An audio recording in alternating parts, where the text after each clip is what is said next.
Bueno, continuando. Entonces, si eso se multiplicaría en lo que es la transfiguración, en un ascenso y descenso continuo de una gota, dijo de Jesucristo en la transfiguración ascendió, elevó sobre el terreno y habló con Moisés y Elías, siendo Jesucristo como una gota, un hijo de Dios, como una gota que cayó del cielo, eh, con mandamientos, o la ley real, tienes que amar a tu prójimo como a ti mismo. O el mandamiento que dejó él, le dejo este nuevo mandamiento, que se amen unos a otros así como yo los he amado. En esto conocerán que ustedes son mis discípulos y tienen amor entre sí. Entonces el hecho de que cuando él estuvo en la transfiguración hablando con Moisés Elías, a la vista de Pedro, Santiago y Juan, significa eso. De que él elevó o hizo ascender el espíritu de los huesos de los profetas muertos, que aunque estaban muertos los huesos, la Biblia dice que en Ezequiel que siguen pensando, siguen transmitiendo pensamientos. Tal como queda grabada una información en un disco rígido y que por más que no esté vivo tiene información igual. O tal como la carne misma, aunque alguien muere, sigue teniendo información. Y cualquiera puede tomar datos de algo. Los huesos siguen hablando igual. Y bueno, Jesucristo demostró que los huesos de los profetas Moisés y Elías, sus cadáveres seguían hablando igual. O los huesos. Por eso en una ocasión la Biblia dice que Satanás disputaba por el cuerpo de Moisés con Jesucristo mismo. O cuando Jesucristo falleció nadie nunca encontró el cadáver. De Moisés tampoco encontraron el cadáver. Lo hicieron desaparecer.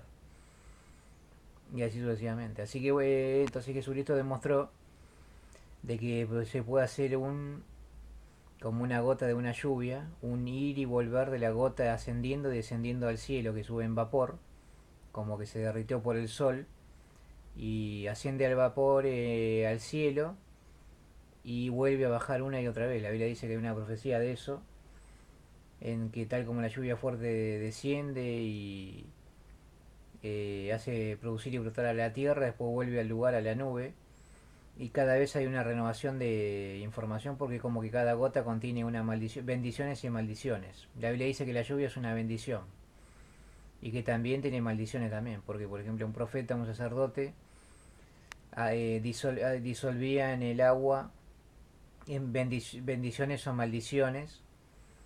En el caso, por ejemplo, porque es una muestra eso, de que cuando había un hombre que pensaba si su mujer era fiel o no, se disolvía una bendición, una mujer lo bebía y si había hecho algo malo o bueno, recibía bendiciones o maldiciones de esa agua que bebió. Así que la lluvia misma que cae, o al tocar la misma, o beber el agua, esas bendiciones que tiene la lluvia misma, de la tierra misma, en un ascender y descender, es como que si tuviese bendiciones o maldiciones disueltas. Y en el mundo de Satanás el Diablo, el agua esa de la nube, al beber a la humanidad o que caiga sobre misma gente, era una maldición para la gente. Y así sucesivamente. Incluso si alguien se baña en el mar, eso, por ejemplo, la Biblia dice que Babilonia la Grande se sienta sobre muchas aguas. Si había mucha gente maligna, por ejemplo, bañándose en las aguas de un mar, era como que dejó bendiciones o maldiciones, como de un disolver el agua.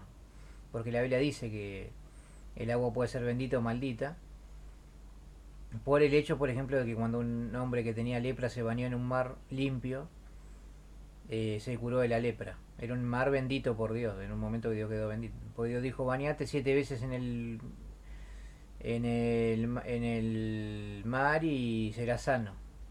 Se curaría de la lepra. Él no lo creyó, pero después probó y se curó. Entonces es como que una gota de rocío ascendiendo 7 veces habría una curación para la humanidad. Por eso Jesucristo, siendo que vino del séptimo cielo como el séptimo ángel, en un ascender de 7 veces es como que podría curar a la carne de la gente. De hecho, incluso en la Biblia hay un relato que hay un hombre que se metía en un agua y había un ángel que agitaba el agua y la gente que se metía en el agua era curada, sanada. Pero que cuando él quería entrar al agua había gente que entraba antes que él. Pero aún así Jesucristo lo curó igual, ¿no? Por el poder. Y bueno, y así es como en la transfiguración demuestra que esa gota que asciende y desciende va dejando bendiciones más poderosas. En la transfiguración de los profetas. Y bueno, y Pedro, Santiago y Juan siendo Pedro, Santiago y Juan que estaban ahí en la transfiguración con Jesucristo, siendo ellos columna de apoyo de la verdad en la congregación, porque Pablo lo dijo, Pedro, Santiago y Juan son columnas. Así en el tiempo del fin estarían los ungidos, que son los hermanos de Jesucristo, y también transmitirían dones hasta con los profetas que murieron. Y en un momento incluso va a haber una resurrección en la que se van a levantar. Eso quiere decir que aún así el pensar o hacer ascender el espíritu o don de profeta que están en los huesos, porque los huesos piensan, es como ir a un cementerio y sí se puede recibir o recordar don de los profetas. Y eso se puede hacer, algunos lo consideran una práctica espiritista, pero eso lo hacen los espiritistas con los demonios, con huesos de muertos. Pero los ángeles también pueden hacer lo mismo. Y eso por eso dice una profecía de que se harían ascender o se iría a los huesos de los profetas de Israel o el pueblo de Israel, y por eso dice que los huesos que vio Ezequiel decían que no tenían esperanza, y aún así Ezequiel profetizó sobre esos huesos y ascendieron. Y se subió carne sobre los huesos y empezaron y se formó una congregación grandísima. Pero a su vez que va a haber una resurrección, pero también se refiere a que se pueden obtener dones o saber pensamiento de los huesos, como en un ir a un cementerio y escuchar esos pensamientos y aprender, a pesar de que está muerto. Están muertos, pero los pensamientos siguen ahí, y hay dones, si siguen estando, en especial de los reyes ungidos que murieron. Pero hay más que eso, porque también, cosa que también he sabido, de que, por ejemplo, los espiritistas, en el caso del espiritismo, pero eso es para hacer daño a un inocente, esos prenden un fuego, levantan las manos y hacen elevar el espíritu, dicen. La equivocación es pensar que esos espíritus están vivos, pero sencillamente son pensamientos, como un don que quedó en los huesos. Además se gasta y se extingue, pero también se puede hacer volver, mientras que el hueso sigue, hasta que queda algún día pulverizado y no quedó nada. Por la Biblia dice que pueden haber 100 años que está un hueso y todavía sigue pensando. Porque lo le dice que el pecador, aunque tenga 100 años de edad, se invocará el mal contra él. Así que quiere decir que hasta una persona que falleció, que tiene 100 años, un hueso enterrado, o huesos, todavía siguen pensando. Por lo menos por 100 años la vida dice ese dato y tiene poder todavía. Y quiere decir que se le sigue censurando hasta extinguirlo. Y Jesucristo tenía ese poder de no extinguir ninguna mecha de los huesos de los pensamientos. Porque la Biblia dice que un profeta quiso retenerse de hablar o profetizar y resultó ser como un fuego encerrado en mis huesos. Y se cansó de contener y no pudo aguantar. Y después empezó a profetizar y a valer igual. Quiere decir que esos huesos en su interior tienen fuego y un don de profecía. Por eso los profetas como Moisés y Elías tenían un hueso bastante fuerte y profetizaban con esos huesos. Es el espíritu habitando en el interior de los huesos de un ser vivo. Y profetiza y tiene dones. Y a eso es a lo que se refiere el don del espíritu, de que se hace ascender o potenciar. Pero poner una llama de fuego sobre una tumba, los espiritistas lo usaban para hacer ascender ese espíritu, y es verdad. Pero en el caso de ellos era potenciado o aumentado por el don de los demonios. Porque los muertos están muertos, no tienen vida, los huesos. Pero los demonios tenían el poder de aumentar ese poder de los profetas para hacer daño a los demás. Por eso dice la Biblia que algunos estaban andando sobre huesos de muerto y no lo sabían. Y hacían daño, porque si un espíritu tenía poderes de daño, un profeta maligno, hasta una enfermedad que tuvo un cadáver, lo hacen ascender de vuelta y lo usan.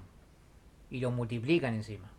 En una multiplicación de daño de un mal de un profeta o de una enfermedad que está en los huesos, ellos nos multiplica más todavía.